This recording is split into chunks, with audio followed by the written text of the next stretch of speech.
তোকে আমি অনেকদিন যাবো তোকে দেখে দেখে রাখি, তোকে ভালো লাগে আমার, তোকে আমি ভোগ করতে চাই, আমার মাথায় মালত হয়ে গেছে, আমারও চাহিদা মিটাবো, আরও চাহিদা মিটাবো। ওর জামা কাপড় তাই না খুলে দিয়ে দিচ্ছে, তখন আমি বলছি আমার শরীর খারাপ হয়েছে, আমি থাকতে পারবো না, আমার পেট লাগানো আছে। দোকানে আমি যাই শুধু একটা কন্ডম দিয়ে আসলাম, আপনার সাদা লুঙ্গি নষ্ট।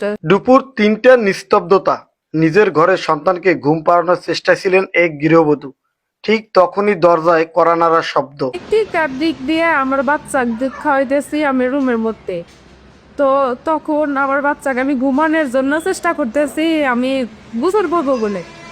তো তখন আমার দরজাটা মানে চাপা দিয়ে না ছিল আর কি, পাশের রুমে ভাবি হাজবেন্ড হলো বাড়িতে গেছে, ও একা একা, এর জন্য বলছে যে দরজাটা একটু খোলা রাখেন। ও মাঝে মধ্যে এবং ঘুমে আসতেছে যাইতেছে, তো সেই ক্ষেত্রে আমার দরজাটা চাপা দেওয়া, কিন্তু লাইটটা বন্ধ করে দেওয়া। ওয়াশরুমে রান্নাঘরের লাইটে আমার ঘরটা একটু জলো জলো আলো হইতেছে। দরজা খুলতে এলাকার প্রভাবশালী ও তথাকথিত বড় ভাই হিসেবে পরিচিত আজহারের তর্জন গর্জন। তো তখন কেউ একজন আমার দরজায় সেইভাবে নক করতেছে, তো আমি বলতেছি কি ভাবি আসে না আসে, তো বলতেছে না দরজা খোল। তখন আমি দরজাটা মানে উঠে বাবু খাওয়াইছি, তো উঠে অন্যটা সাইডে দরজা খুলে আমি সালাম দিছি।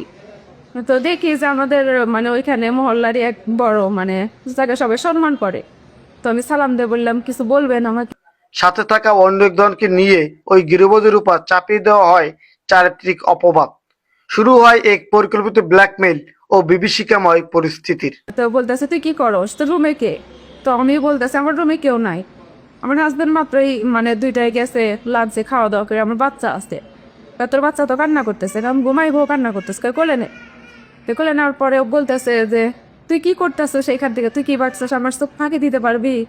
তো আমি বলতেছে আমি এরকম কোনো মানে আমার জ্ঞান অবস্থা না অবস্থা, আমি এরকম কোনো কাজ করতেছি না যে আমি কারোর চোখ ফাঁকি দিব।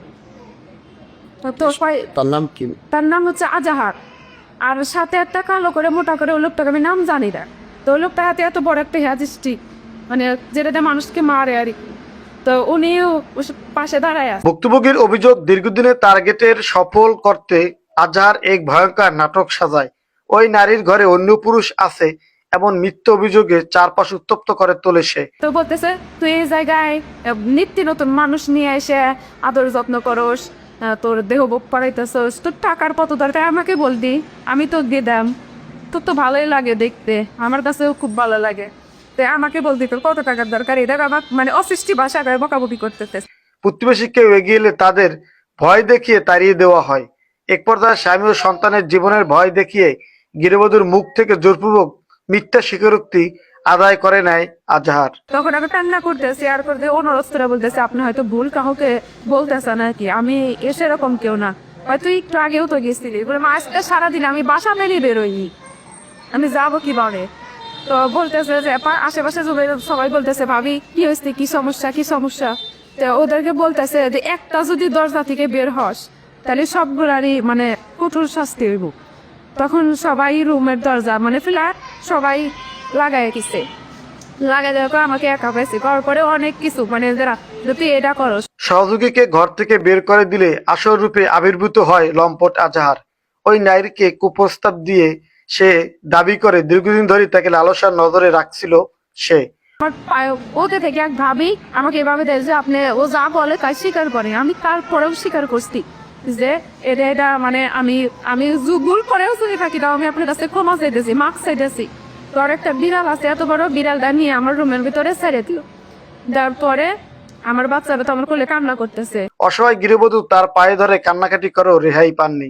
কোলের শিশুকে খাট থেকে ছুঁড়ে ফেলে দিয়ে ওই নারী শ্লীলতানির চেষ্টা চালায় আজহার। লোকটা বলতেছে তুই মানে যা, মানে সাথে যে লোকটা ছিল লাকিয়ালা উনি চলে গা, যাওয়ার পরেও বলতেছে তোকে আমি অনেকদিন যাবত টার্গেট করতেছি, তোকে আমার লাগবে, তুই মানুষের খাওয়াই বেড়াই গেছো আর আমাকে খাওয়াবি না।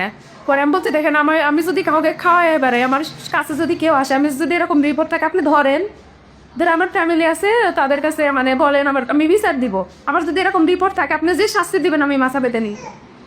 এই কথা বলার পরে বলতেছে যে আচ্ছা ঠিক আছে আমার ভিতরে যাইতে দে। চরম বিপদের মুখে অসীম সাহসিকতা ও বুদ্ধিমত্তার পরিচয় দেন ওই নারী।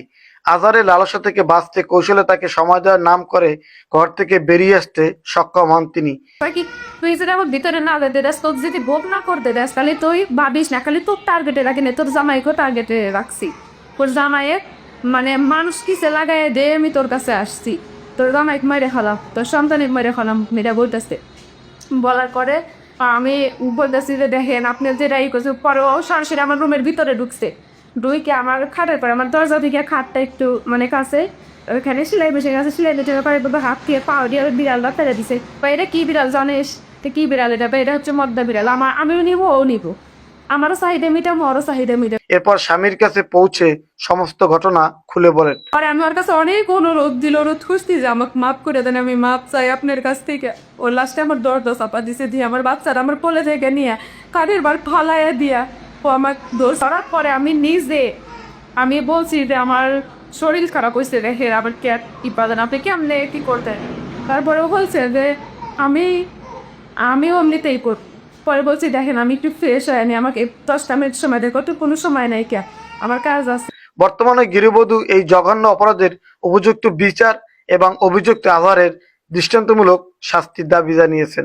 এরকম করে অনেক টাইম পাশাপাশি করার পরে তো আমি ওর কাছ থেকে পা ধরে মাপ চাই, বলছি যে আমি দোকানে আমি যাই শুধু একটা কন্ডম নিয়ে আসলাম, আপনার সাদা লুঙ্গি নষ্ট, আমি চাই না যে আপনি মানুষের কাছে আমাকে সেটু করতেছেন আপনি ছোট হন, এই কথা বলছি, আমাকে সময় দিবে না। অনুরোধ দিনারোধ করে আমি আমার বাচ্চার মাথার পর হাত রাখছি, আমার বাচ্চা দিয়ে আমি কসম কাটছি, কিরা কাটছি আমি, তার আরও কিরা কাজকে তার কাছে যে আমি মাত্র 1টা মিনিট সময় দেয়, আমি দোকানে যাবো কন্ডম দিয়ে আসবো যাতে আপনি সেফ থাকেন, এটার জন্যে আমি 1টা মিনিট সময় আমি কিনে নিয়ে এসে আপনার ডিমো আপনি আমাকে ব্যবহার করে চলে যায়, আমার কোনো বিচার নেই, কারণ কাছে যাবি তাহলে তোর ফোন দি। তো আমার হাজবেন্ড ওইখানে মানে বেতন পাইছে, আমাকে কিছু টাকা দিছে, টাকাটা আমি বালিশে পারে লাঞ্চে দিয়েছে, বালিশে পরে রাখ, তো রাখার পরে আর হলো 3000 টাকা আমার ফোনের মধ্যে ছিল, যেটা ব্যাগ কাবার। তো সেই ক্ষেত্রে ওইখান থেকে আমি মানে আমার ওইখানে এত পয়সা, আমি যে 15 টাকাটা নিবো, আমার বলছে ফোন আমার কাছে রেখে যা। সমাজের আড়ালে ঘাপটি মেরে থাকা এমন লম্পটদের হাত থেকে পরিবার ও সমাজকে বাঁচাতে প্রশাসনের কঠোর হস্তক্ষেপ এখন শুধু সময়ের দাবি। পরে আমি ওনার কাছে ফোন রেখে বলছি 1টা মিনিট সময় দেন, আমি কানতে আমার অন্যটা তো খাটে পারছিলাম, অন্যটা শুধু বুকের পাট দিয়ে আমার বাচ্চা লাগছে, আমার বাচ্চাটা নিয়ে যায় কামনা তত্ত্বনে বিড়াল খামছে দিব, এটা বলে আমি আসছি, বের হয়ে গেটে আসছি, গেটে এসে দেখি চলতি একটা গাড়ি, মানে 1 সেকেন্ডও লাগি না, ওই চলতি গাড়ি উঠে আমি মানে আমার হাজবেন্ড ওইটা আমি সরাসরি আমি হামিমের গেটে চলে এসে গেটে আসার পরে আমার হাজবেন্ডের ডাক দিয়ে আমি সব কথাগুলো বলছি। তারপরে উনি আমার রুমেই ছিল, আমি যখন বেরো আসে আমার রুমেই ছিল, কিছু টাইম পরে এখন গেছে কি করছে, এখন পর্যন্ত আমার রুমটা খোলা, আমি বাসায় যাইতে পারতেছি না, আমার বাসায় যাওয়ার মতো কোনো পরিস্থিতি নাই। এখন উনি আছে ওঠে উনি আছে কোথায় এটা তো আমি জানি না, আমি তো আমার রুমে রাইতে আমি আসছি, তোকে আমি অনেকদিন যাবো তোকে দেখে রাখি, তোকে ভালো লাগে আমার, তোকে আমি বক করতে চাই, আমার মাথায় মালও হয়ে গেছে, আমারও চাহিদা মিটাবো, ওরও চাহিদা মিটাবো। জামা কাপড় তাই না খুলে দিয়ে দিচ্ছে, তখন আমি বলছি আমার শরীর খারাপ হয়েছে, আমি থাকতে পারবো না, আমার পেট লাগানো আছে। দোকানে আমি যাই শুধু একটা কন্ডম নিয়ে আসলাম, আপনার সাদা লুঙ্গি নষ্ট